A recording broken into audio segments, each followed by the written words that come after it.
going to transition to the bios as we always do on the regular shows, and Matt's going first with Pylon. Yep, so here's Pylon with their debut album, Gyrate. In the opening montage, you heard a clip from Volume, and now you're going to hear a clip from Danger.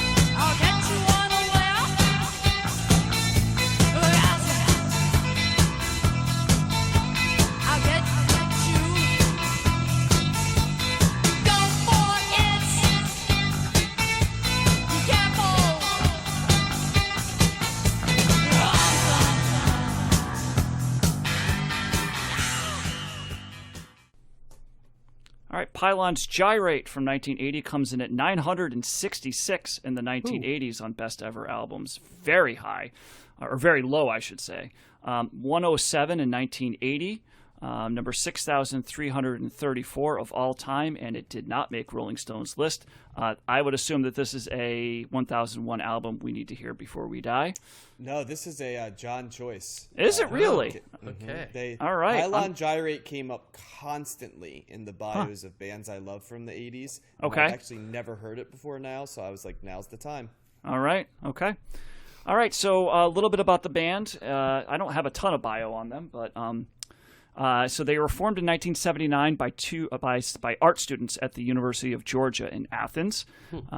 Guitarist Randall Bewley, or Bewley. So I don't know which one it is. Bueller.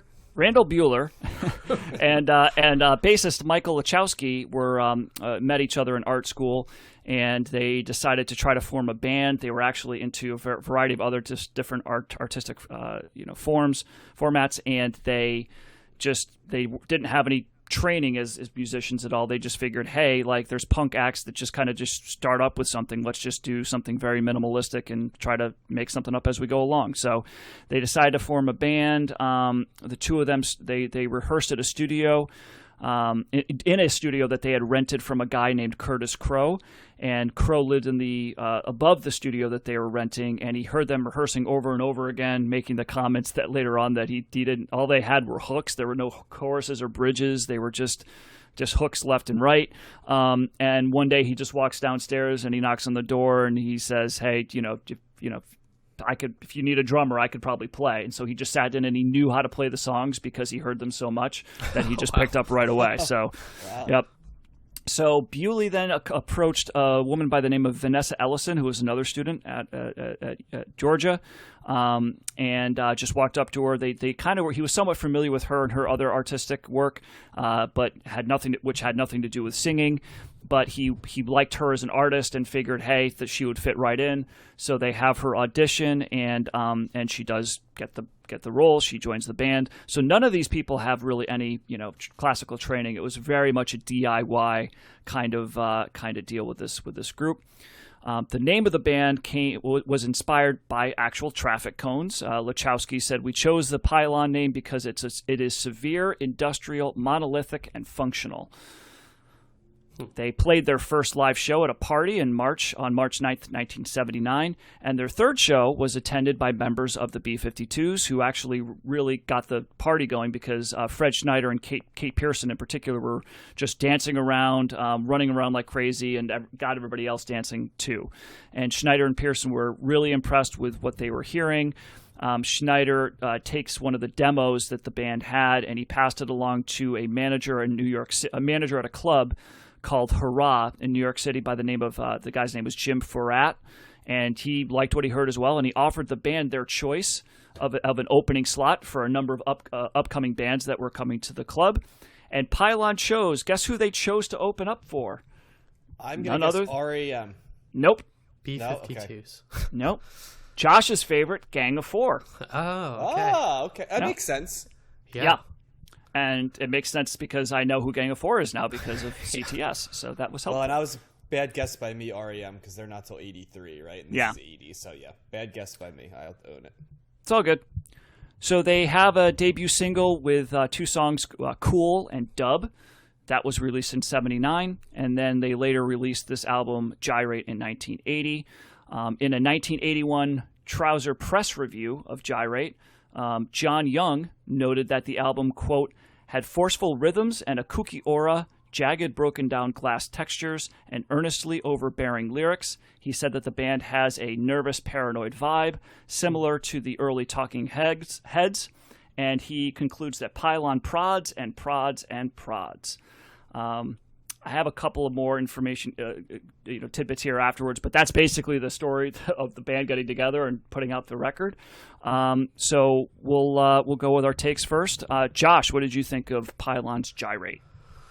Well, I had not heard of this band before the show, and this album grabbed me right away. I really loved it from that opening bass line. And then once the female lead singer came in, I was pretty hooked right away. I did get a lot of Gang of Four vibes, so it's funny that they opened for them. They do kind of remind me of that in some way. But the main thing, the bass is like very prominent throughout, and I think it works really good. They are super catchy and they are super danceable. I think that's kind of what draws me to them. The guitars sound distinct in a way that we haven't heard. They sound clean, but they don't sound overproduced. And the guitars and the bass and the drums all give this great energy. And then you have this kind of really almost like angry lead singer, but she's also got this like crazy good energy, and she's kind of yelling and growling in a way that like predates Karen O from the Yeah Yeah Yeahs. I feel like that would be an influence in some way. It's kind of almost female post-punk in some way as well, and her delivery is also a little bit like Iggy Pop in his delivery, I think.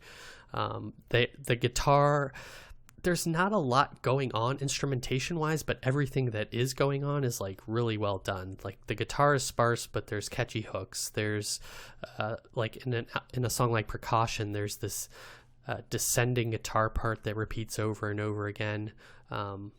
They do kind of, I guess maybe a drawback, or I could see a criticism of the band is they could be interpreted as too sparse. There's not really a lot of lyrics. It could be perceived as repetitive at certain times, because there's kind of an underlying pattern to their song, to each song, and then it kind of repeats and they kind of add and take away things to it in some way. It also kind of reminded me of the Raincoats in some ways, not as much Odd Shapes with, a ton of instruments and different things, but just in terms of kind of their delivery and tone. This album is just, I feel like I could listen to any track and immediately be like tapping my feet or like moving to it. I really did not pay attention to the lyrics too much. So when that reviewer said they were kind of overbearing and earnest, I didn't really get that. I really just responded to the music and the energy that it brought. I can totally get why this band would be influential, and I'm interested to hear who is name-checked this band, because I think there is some band that I'm not thinking of that I like that is probably influenced by this band. But yeah, I love when we discover bands that I hadn't heard of, like Gang of Four and some others that just like really resonate with me right away. And this was like my favorite album this week. Well, I'll go ahead and name check one, both in sound and I'm sure because of where they're from, but REM for sure had to have been influenced by Pylon. In fact, I'm certain they are, because I love REM and I know that this is a band they name check all the time, and I just have never dug in to do it. I found this to be a really fascinating album. I enjoyed the album quite a bit. I wouldn't necessarily call it ear candy, because there's times where it's a challenging listen. I think Vanessa Briscoe Hay, right? That's the name of the vocalist. Yes. Okay, yeah, she has that sort of like quiet to scream deal, and she has like sort of like a yelping type of sound, I would describe it, at a lot of different times. So I don't think she'll be everybody's cup of tea. I like her. It almost feels as if it has a little bit of like a scat poetry type of deal where the sound just comes in at different points in every song. Sometimes it starts from the beginning, sometimes it comes in the middle, sometimes it's interspersed, and the lyrics just, there's not like a traditional set of lyrics building to a chorus, right? There'll be a lot in an area and then it disappears and it's instrumental for a long time. That's the lyrical palette. On the other hand, the music is much more melodic, and there's a lot of great riffs on this album too, like guitar riffs. Angular guitar, I think, is the term that I've heard to describe this type of guitar. I would say, and Matt, it's funny, you read that review. I was like, oh, I wish you'd stop doing this because it's stealing a lot of my thoughts. I got a big time Talking Heads art rock vibe out of this for sure. That's actually, and I definitely saw some Gang of Four, and Wire was another band that I thought had elements like this did, where there was some beauty and melody in there, and then at times it delved into things that were not music concrete, you know what I mean, but more like designed to be discordant, I'd say. I think that's why you might have gotten the Raincoats a little bit, Josh. Yeah, it's that vibe. But I really like the guitar work on this, and there is the bass in particular, I would say, is kind of just it's repetitive, that hypnotic type of bass. The bass is not designed to create like a bass line, I'd say, right? Or at any point steal the show. It sort of keeps the time a little bit, like a minimalist drummer would be how I'd describe it, and it kind of fades in the background. So there are times when it feels like it's just guitar on this album, and then the vocals and or it's guitar and drums, I should say, and then the vocals and the bass sort of intrude at different times into that sonic palette, if that makes sense. Lyrically, I know you said you didn't listen to it, Josh. It's definitely, the lyrics sound like something that artistic grad students would write. You know what I mean? There's a little bit of edge. They're witty at times. I wouldn't say they're really about anything. They're more sort of about being young, you know, and the possibilities of the world, you know. There aren't like deep concepts in the albums from what I got. But yeah, I won't say this was a surprising listen for me, because just it gets name checked by like REM and the Replacements and a lot of bands I really love, and a lot of times it's always a fascinating thing to see who influenced people, right? But as a standalone album by itself, I really enjoyed it. And as Josh said, it has a lot of replay value for me. There's something sonically in it that I listened to it. I ended up listening to it 3 times, and each time I listened to it, I took something away from it, and I filed away that I'd like to listen to it again like 4 or 5 months down the road, because I think there's more to mine for me. So that's my initial thoughts. Yeah, I like this album too. I probably am with you, Josh. I think it's my favorite of the week. This is I was kind of drawn in right away to the bass. I love the bass grooves, the bass with the drums. It's like it's an oddly danceable record. And it's not like it, but it's not danceable in traditional sense. But when the bass, it's just a simple bass line and the drum beat kicks in, it's like you automatically are like not bobbing your head and kind of grooving a little bit. And there's several tracks where they do that throughout the record. I'm hearing a lot of different artists influence here, or just different remnants of different artists. And you've mentioned some already. Obviously, you know, definitely at REM, the B-52s as well. You can hear them here. I picked up on the Raincoats as well. Also Slater-Kinney. There's a little bit of Riot Girl in here, I think, that they got going on. And I'm hearing Joy Division in here too. Some of that hypnotic bass, the hypnotic bass lines, and kind of the little bit of the monotony that you're hearing. I found a little bit within Joy Division as well. So I thought initially when I first heard it, I liked it, but I also found particularly the first track, Volume, which I forget how long that is, but it's something like, it's one of the longest. It's over 4 minutes. It's one of the longest songs on here. And I remember thinking the first time through, I wish they would do something different. I wish they would throw something in there to make it, because it just seemed like it was too long. Yeah. But And I think that was kind of my first impression, was that I wish they did something different. But the more I listened to it, the more I was okay with the fact that they just kind of stayed with the idea. I don't know, maybe the most complicated thing that's going on here is percussion. There's like that really interesting, there's a really interesting guitar part that's happening there. Like, I think you brought that up, Josh, with like the descending part, but it's a little frantic. It's doing something a little bit more, there's more involvement there than there are with a lot of the other songs. But I didn't really necessarily mind the monotony, because I liked so much of what they were doing. And just hearing a lot of those other bands that I like a lot, just really, I pretty much liked every song on this. I like the what is it, Weather Radio. They have a that's like an instrumental piece, and it's got a little bit of a surf kind of a thing. It's like a little bit of an upbeat surf sound in that song as well. Vanessa, it was Ellison, but then it was Briscoe Hay. Is that what it?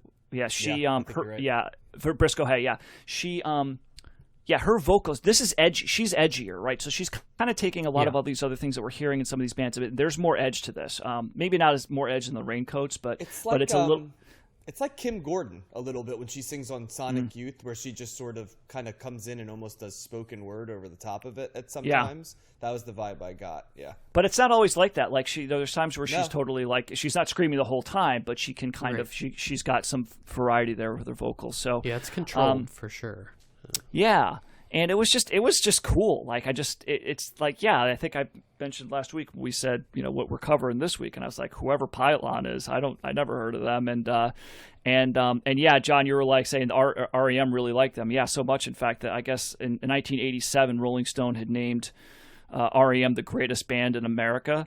And drummer Bill Berry said, "We're not the best rock and roll band in America. It's actually Pylon." So so they very much liked Pylon. So so this was a cool find. I could definitely go back to this. There's a lot of things that they're picking up on here. This is early alternative. This is early indie rock.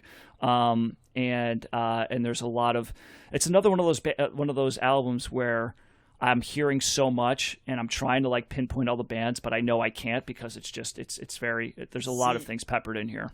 I hear what you're saying, because there are elements of this to come later, but unlike some other bands where it's like, ooh, this is a real foreshadower of these bands that are to come, I feel like this is more of a syncretic mix of stuff we've listened to. Whether it be like that post-punk of Gang of Four and Wire and Talking Heads. There's definitely, whenever I hear anything that's like, when we use the terms hypnotic, I always go back to krautrock, because that's a big piece, that that metronomic beat. What was what's the drum beat? I always want to bring it up, and the motoric, right? The motoric sound, right? The beat along the way. And while this is not totally like that, there's definitely elements of that. And this is kind of like where post-punk meets art rock meets, I think, krautrock in terms of stuff that we've listened to if you followed us on the journey. That's the merger here. And yes, while there are elements of future indie rock, I don't know if I draw a straight line from them to future indie. They're kind of their own thing, right? They seem like the last stage of post-punk, the early 80s finalization of post-punk, but not in a negative way. It's just a different twist, So. Yeah, I don't think that they were necessarily inventing anything, but they just took a lot of different things, and put it together very well. I mean, there's jangle guitar in here too, and so I do like the guitar tone. The guitarist, actually, I think that I was reading somewhere that they were saying that he played his guitar almost like a drum, because he was actually, I think he played the drums first, and he was playing drums before the drummer came on. He would play drums, and so he kind of like he tried to model his guitar playing after the beats that the drum was doing. So that's why a lot of the guitar is very staccato. It's very rhythmic, right? Yeah. That's I thought really interesting. My comment was, I said the guitar and the drum were one sort of unified sound in my listen. Yeah, wow, and he's playing together. And you said there is some melody in here, but this album to me is more rhythmic than melodic. Yeah, I would agree. I would agree. So, but I'm okay with that. I mean, those are two of the two things that are really gonna. If it's not melodic, if it's rhythmic, I'll be okay, I think, and vice versa. So, but there was definitely some melody in here and cool parts. It's unique, and I'm surprised that it's ranked this low. I mean, when I saw it, when I pulled together these, and I was like, oh, what's the order going to be? And I'm like, holy cow! Not only is Pylon going to be like way down on the list, it's like they almost didn't crack the top 1,000 on in the 1980s. So it's I don't know. It seems to me very poorly seems like it would rated. Be crack for a music critic. Yeah, exactly. Like it's kind of shocking that. Well, that's what they're saying. It's saying this is an artist's band. This is a critic's band. This is like one of those. There's an underground kind of thing, and like they're the Athens band that didn't really make it. Because obviously the B-52s and REM, did quite well, and these guys didn't really do anything at all. They did one other album after this. An album called, hang on, I got it here. Their second album was called Chomp. They released that in 1983. But they started to lose interest shortly after, feeling that they kind of weren't having as much fun. They actually opened up for U2 during their war tour, and they were not received. They were not received positively by the crowd, so they were getting heckled and booed, and so they stopped having as much fun. I had no concept of who U2's fan base would have been in the war era. For war, yeah. Yeah. Because I don't know. U2. It's like I don't know who. It's not like later Joshua Tree U2. I don't think when they're huge, right? It's like when we get to U2, we'll have to look at that. Yeah, Briscoe Hay later said, for whatever reason, it was our decision to quit. We were like, let's just quit while we're having fun. That was kind of the idea in the first place. We were just going to perform as long as it was fun. So we broke up, and it was a decision that we all made together. And Lachowski explained, we accomplished what we set out to do. It's not that we were miserable. It's just that we've seen all we were going to see and don't want to put any more time into it. So yeah, they kind of just got bored and went on to do other artistic pursuits. They did reform actually in 1989 and toured with REM on their Green Tour. They released a new album in 1990 called Chain, but then they broke up again in 1991. And then they reformed again for live shows in 2004 and did a number of different shows there. So so they didn't really, I guess they didn't really have the drive to be musicians. It was kind of like a thing that was a flash in the pan for a while. That they were like, hey, let's try this out, and then it just lost its they just didn't have as much fun. So, but they did leave a mark, and there were a lot of other bands and artists that very much were either influenced or appreciated them. So it kind of makes sense in some ways that they weren't huge, because it's not like I didn't listen to their other records, but it's not like this is like has this huge commercial appeal. Right. It's almost like a Velvet Underground kind of a thing, although not as such, but still, kind of along that line. Or Big Star, like those cult bands, right? But Big Star I could have seen being bigger because they were very like catchy and they had much more commercial appeal. This is a little bit. I think krautrock's a good way to put it. I actually thought of that at one point, John, but I think you're right too. It's not as commercially viable, this type of sound. But like Wire, like another one. What Wire song would be a hit? Even though I love the albums, right. Yeah, this band is I feel like ripe for discovery for a lot of people, and it would be an album I recommend if somebody's looking for something off the beaten path. And is there a genre though that has more bands that we love their albums, but you can't see any path to how they would have been mainstream popular, like Television, Wire, Gang of Four, Suicide? Like I just keep going. These bands. It's all post-punk. Yep. You're not kind of like, ooh, how did these guys not make it? Yeah, the whole post-punk genre seems to be destined to be to some degree. I mean, there's exceptions like the Talking Heads and stuff like that, but even their route is more odd, like how they got there with singles, and sometimes their singles aren't even their most reflective songs of their sound. So yeah, but I gotta say, I know this was a good call, John. I like this a lot, and like you said, post punk in general. When I hear that term, I'm like, I think I'm gonna like that because there's pretty much everything that I've heard with post punk I've liked. Yeah, Suicide I didn't like. There's going to be some outliers, but for the most part, I think that a lot of that stuff is out my alley for sure. Yeah, we have a high hit rate with the John's picks in terms of you guys liking it, so I'll have to keep throwing some of those in there. So, okay, so 3 thumbs up. It sounds like. Yep. Yeah, definitely.